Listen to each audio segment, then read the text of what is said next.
Savol. Assalomu alaykum. Men bundaq bir masalani so'ramoqchi.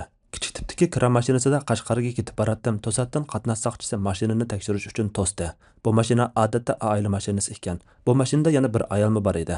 Soqchi iliq ayolni kim deb so'raganda, shofer iliq ayolni mening ayolim deb javob berdi. Soqchi u ayoldanmi, bu shofer sizning eringizmi deb so'raganda, u ayol ha mening erim deb javob berdi.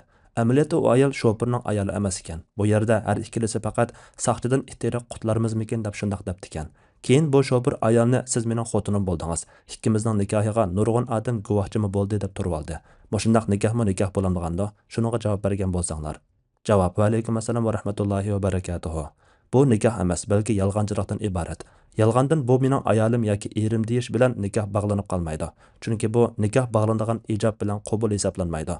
İmam Kasani aytadi, nikoh bo'ladigan so'zning bayoniga asosan bo'ladi. Ya'ni o'tgan zamonni ifodalaydigan xotinlikqa berdim, xotin qilib oldim deganga o'xshagan ikki so'z bilan yoki shuningga o'xshagan so'zlar bilan bog'lanadiganligida ixtilof yo'qdir.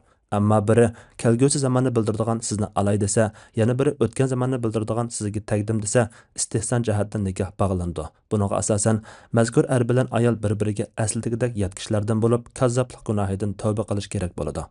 Allah eng to'g'risini bilguchidir. Fatvoda Dr. Abdul Aziz rahmatullah. Fatvolar majmuasi 1-tom 124-numurli fatvo.